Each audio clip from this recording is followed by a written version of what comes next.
What's going on, Bulls fans? Welcome to another episode of Chicago Bulls Central, your number one spot for everything Chicago Bulls related. It's Saturday, so you know what that means. It's a mailbag episode day where we're going to get into your voicemails, your topics that you sent in. Is going to be the full episode. We're going to get into that right after this. You are now tuned in to Chicago Bulls Central, your number one place for all Chicago Bulls news and content.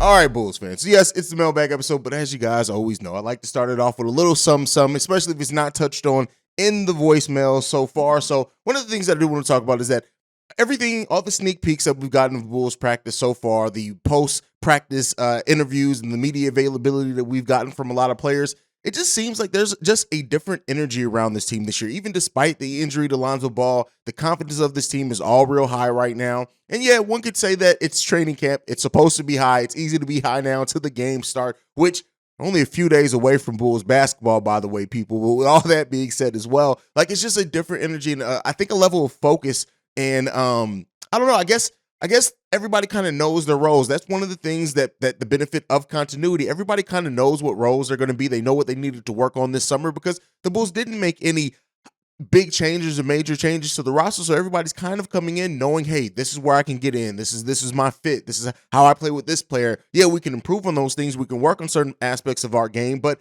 it's just, I don't know. I like the feeling around this team right now, the level of energy, the fun that we've seen from clips. Like, yeah, it's only clips, but it's just a lot of positivity around the Chicago Bulls right now, even though some of the fan base, for the most part of this offseason, has been kind of down, whether it be the Bulls not making moves, whether it be them, not doing some of the things, the people who didn't want to see Zach LaVine get a max contract, things like that. But I want to talk about two specific players here. I'm going to talk about Zach LaVine in this one. So, Billy Donovan talked about him having his athleticism, his bounce back, like it's almost a different Zach. He just looks different. It feels different. Like you would want to see that from a player that for the most part of last season was just dealing with nagging injuries. We had the back, we had the knee, we had the thumb. Like we really only got to see Zach LaVine not dealing with the injury for probably about 20 games last season, even though he played in more games than not last season. It was really about 15 to 20 games we got the full healthy version of Zach LaVine. Other than that, it was always dealing with something. And so him having all that back coming into this season fully healthy, I can't wait to see the Zach LaVine that we get. He's already talked about how he wants to improve on defense, things like that.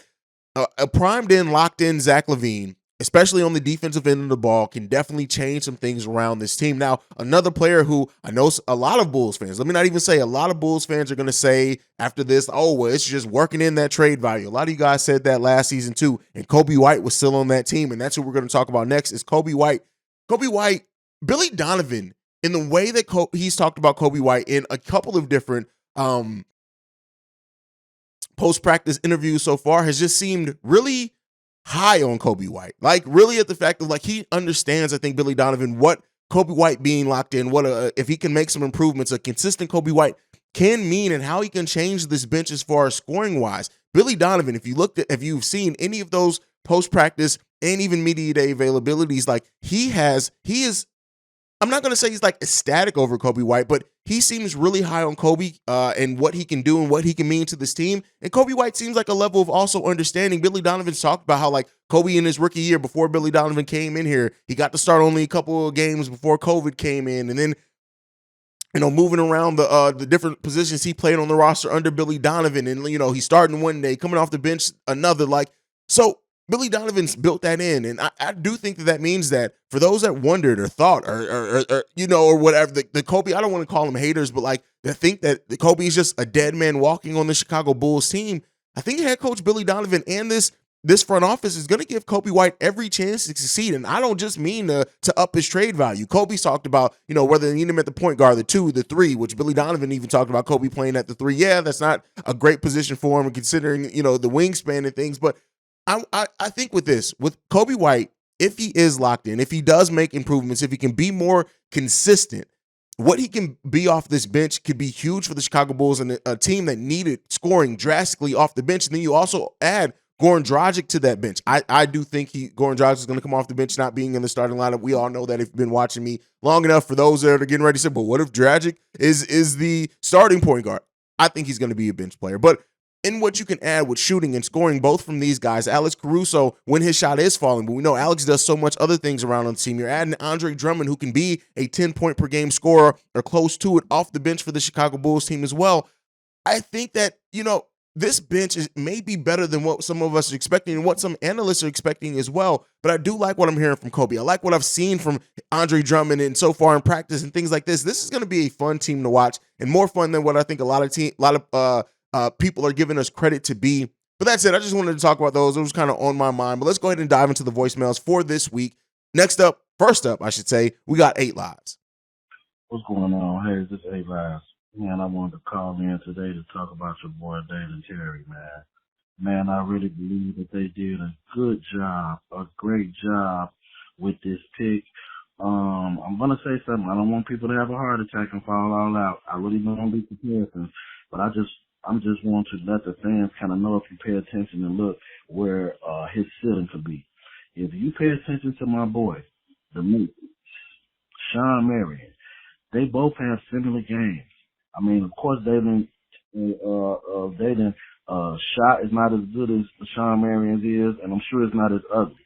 But if you look at their game, the athletic, how they see the court, how they can handle the ball, how they can see the court, how they use a lot of their athleticism to do layups as well as dunks. The effort on the defense. A lot of people sleep on Sean Marion with the deflections, and he has some steals too. I kind of see them kind of like as the same player. You know, I'm not saying that his game is like him, but if it's anybody that we can kind of compare him to, where you can look at Dalen ceiling, it's kind of like, I can see him kind of like a Sean Marion player. So don't kill me for this, but if you look at the highlights, you look at both of their highlights, you can kind of see what I see. So I just want to give that, and I think that with Lonzo out, like I said, hopefully, I guess the history that I've been seeing from the coach, he's kind of let these guys play. From even the scrubs that we had last year, we kind of all got to see what they can do. Even the guys who had got like the 10-day contract, we was able to see what they could do. So that's kind of one thing that I like to coach about, and I think that we're gonna get to see what Dalen can do. So I'm gonna end with that one. Go Bulls!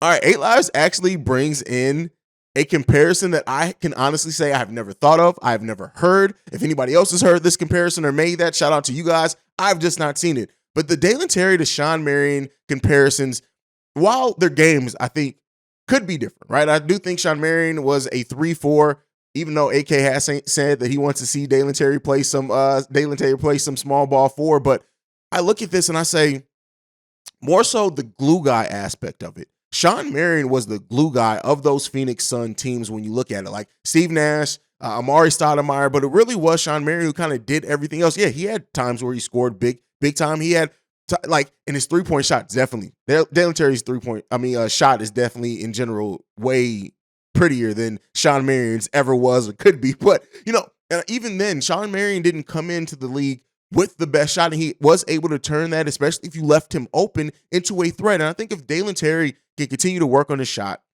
which he can, we've seen in the NBA. Hell, we have a player on this roster in Lonzo Ball who completely turned their shot around. If you get them working with the right people in the offseason and change just slight tweaks to the mechanics and the release a little bit, you can turn. I really do like the concept of that. I think when you look at Dalen Terry, I'm not expecting Dalen Terry to at any point, and he could still turn in that, but necessarily at any point to be like a 17, 18 point per game scorer. But when you look at Dalen Terry, I think he is going to be one of those players that stuffs the stat sheet when he does get minutes. Early on, it may be a 6-2-2 night, but he's all over the court playing great defense.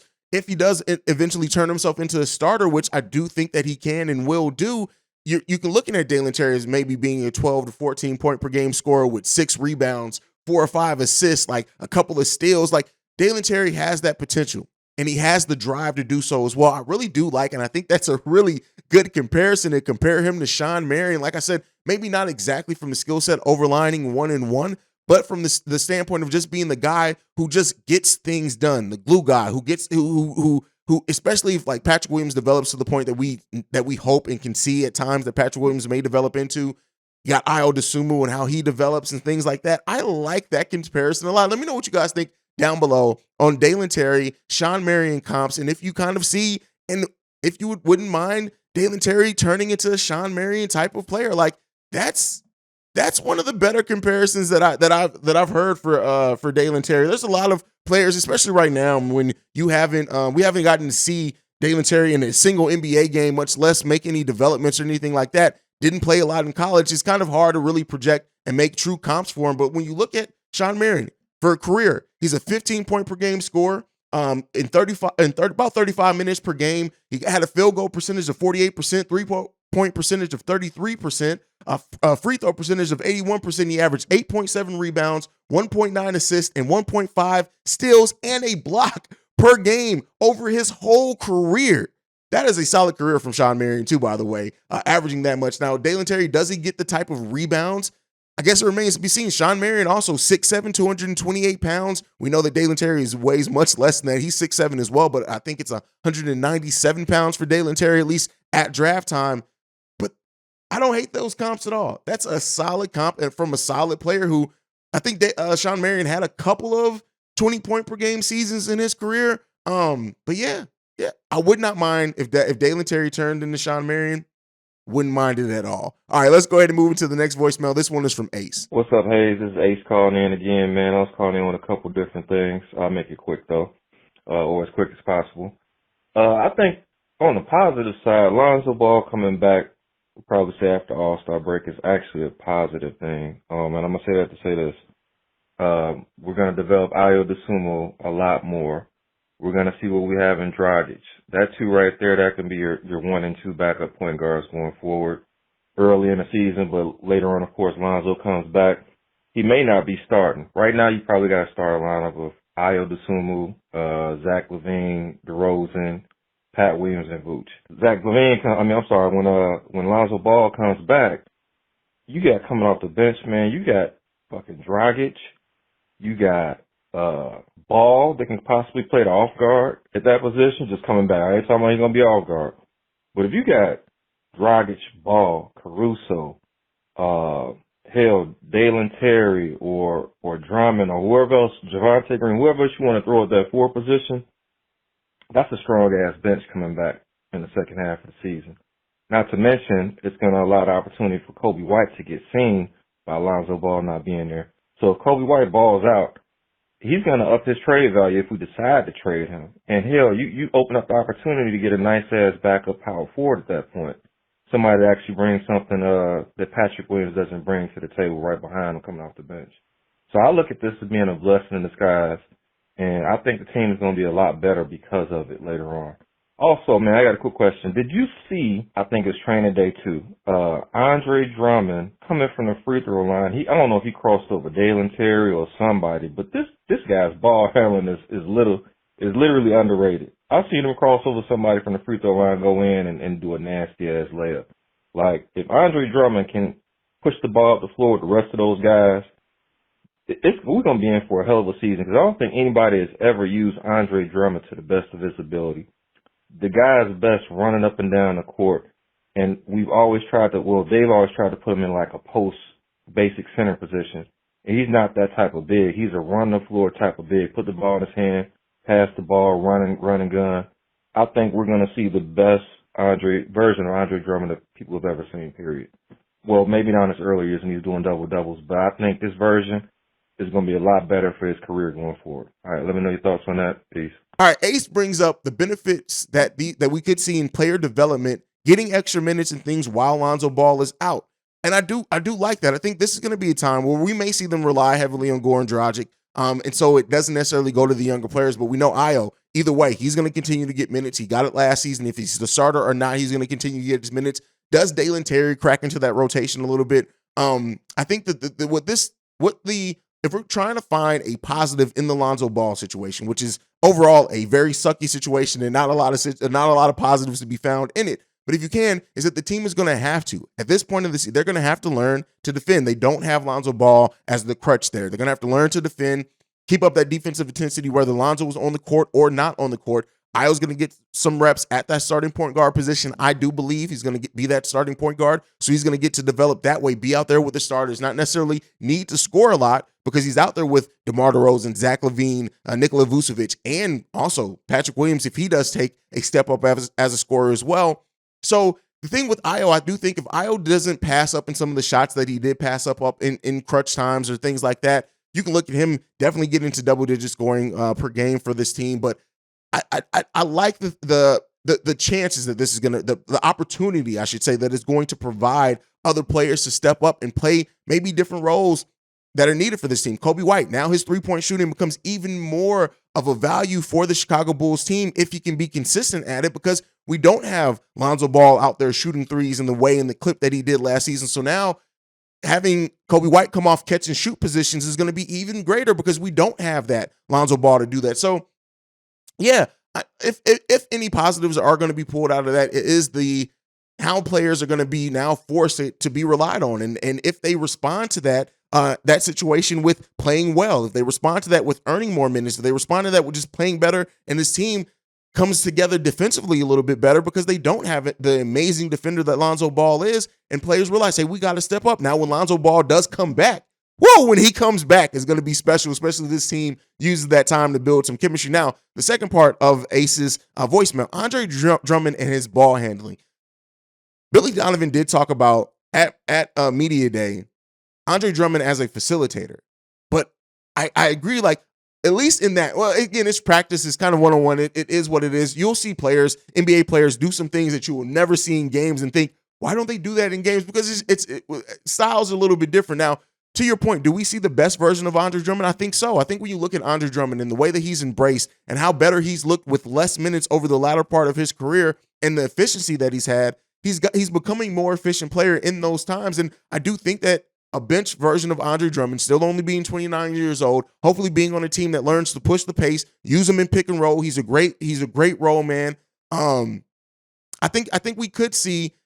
People have said, could Andre Drummond be a sixth man of the year contender? And while I'm not ready to say that yet until we actually see what his role is, how many minutes he's going to be, how he plays with the other bench players, there may be a slight chance that there may be something to that. So I do think we may see the best version of Andre Drummond.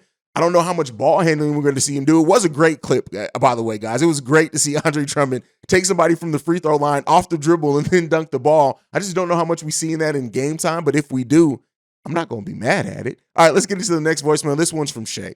What's up, Hayes? This is Shay. I've been wondering this, and I probably said it a couple times in your comment section. Is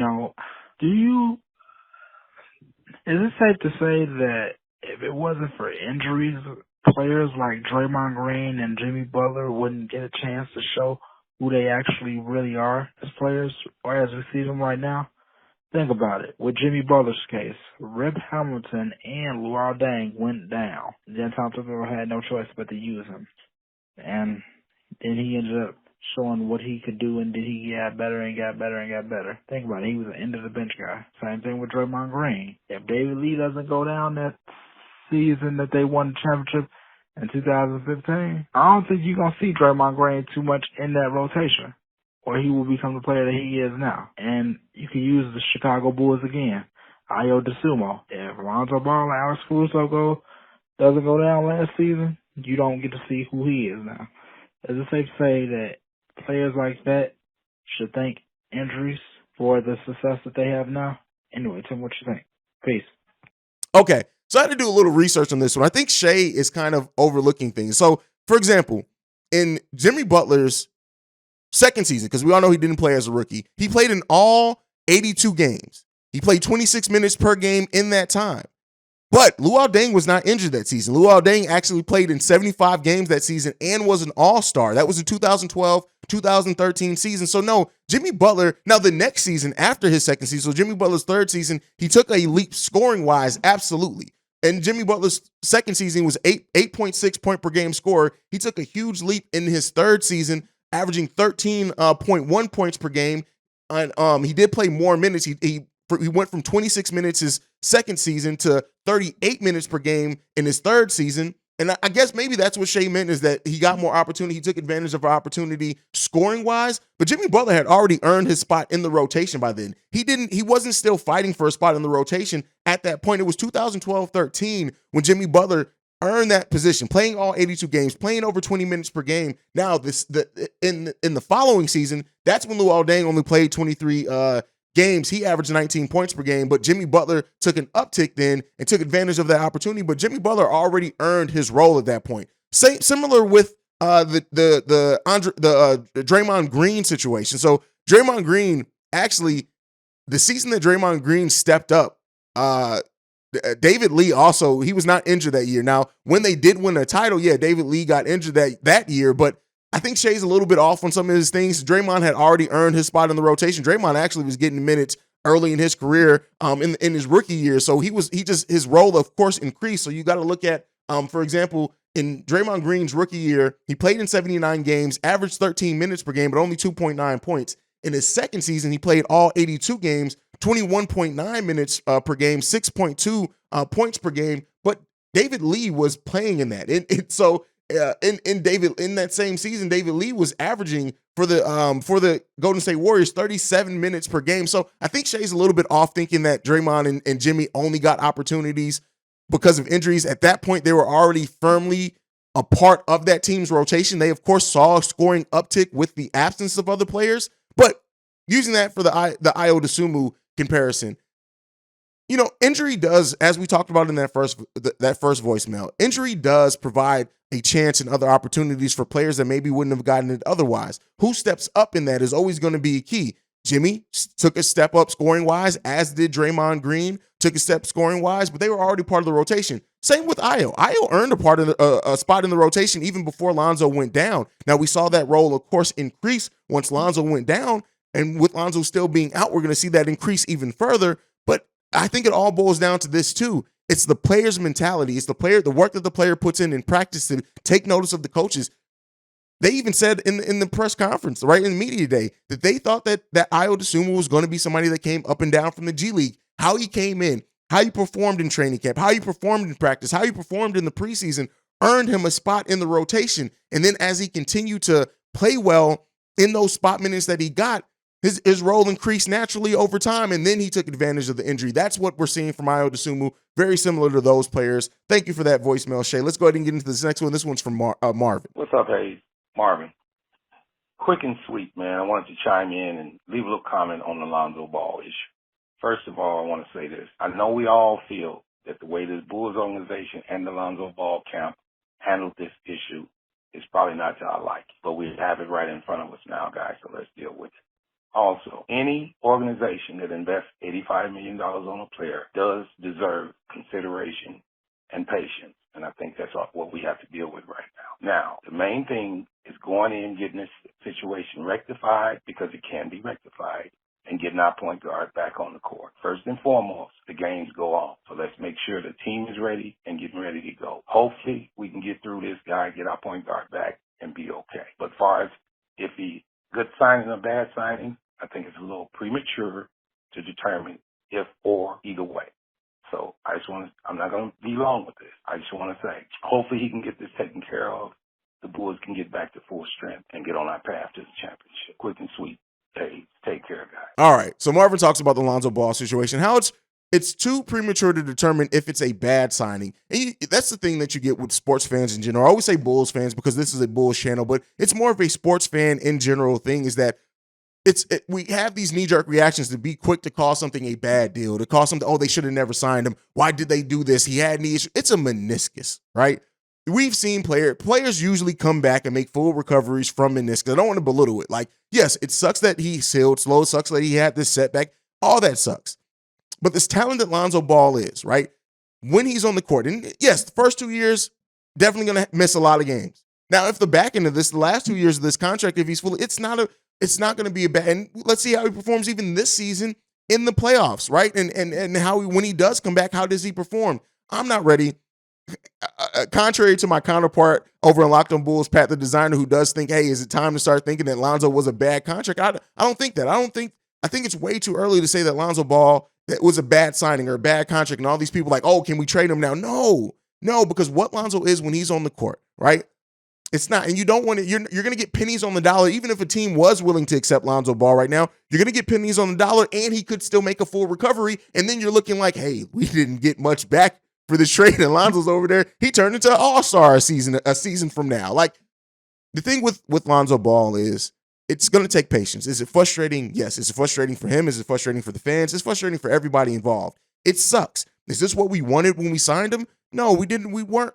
We were hoping that he was going to be able to stay healthy. But guess what? That's a risk in basketball in general, in any sport. You're always going to run the risk of injury. That's period. I don't care if the player never had an injury or if they've had a bunch of them. You're always going to run the risk of injury. Now, when you look at what Lonzo Ball is getting paid, especially with the CBA going in, which we're going to see a huge increase in the salary cap once those new TV deals come in as well on top of the new CBA, Lonzo Ball's contract isn't a bad contract. Yeah, it's $20 million, but it's not that bad in relative to the cap, right? And as it's increasing. So we'll see what happens, right? I think it's way too early to say that Lonzo Ball is a bad signing or even say, hey, let's trade Lonzo Ball. Practice patience. If every Bulls fan with these knee-jerk reactions ran the team, we would have a completely different team every 6 months. That's why continuity is a thing. That's why patience is a thing. That is why roster construction as a whole is important. So, that's my thoughts on it. Thank you for that voicemail, Marvin. Let's get into the last one. This one is from Jamal. What's up, Hayes? It's your boy Jamal calling again with another voicemail.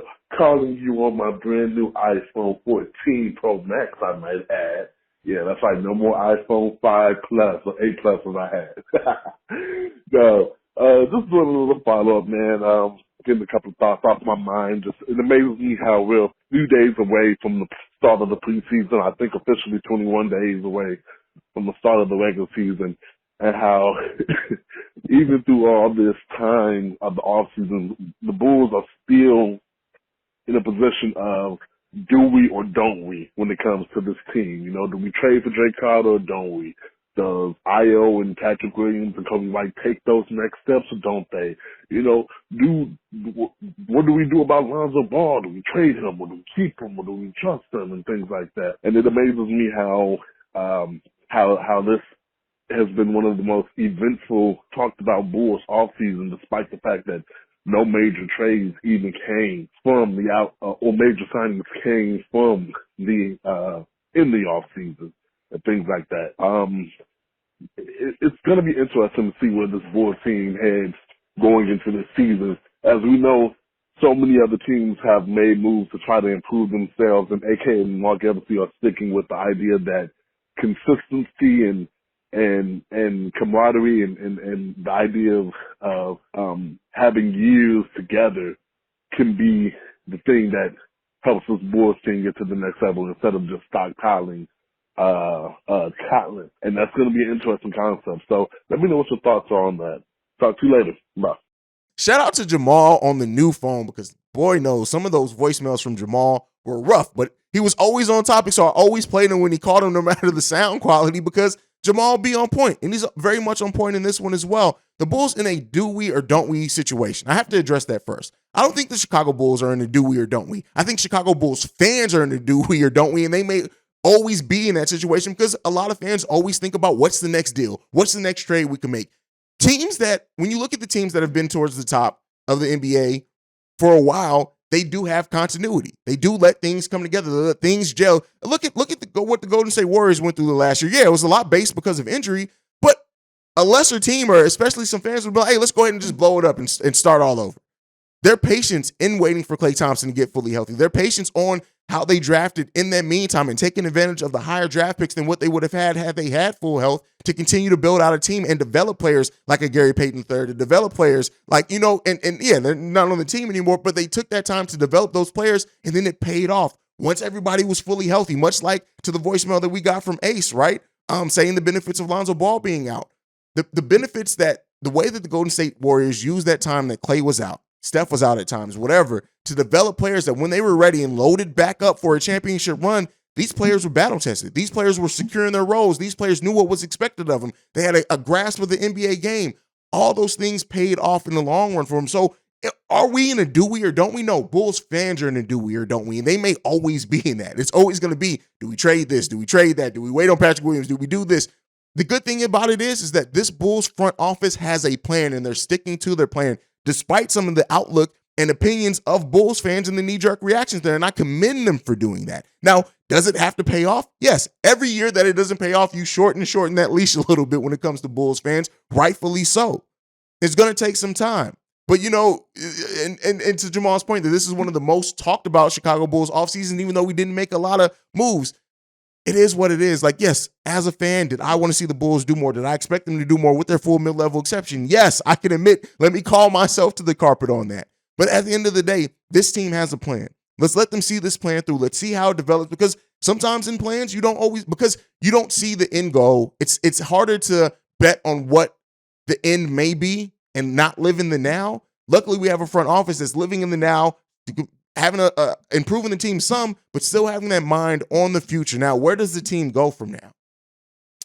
The sky's the limit right now. Especially if you look at, like, if Patrick Williams does make that leap, whether it's a small leap this year, a bigger leap next year, whenever, if he makes that leap into being the player that this front office thought they were getting when they drafted him, that completely changes the outlook of the Bulls season immediately, right? Now, whenever it happens, whether it's this season or next season, it changes the outlook for the Chicago Bulls instantly.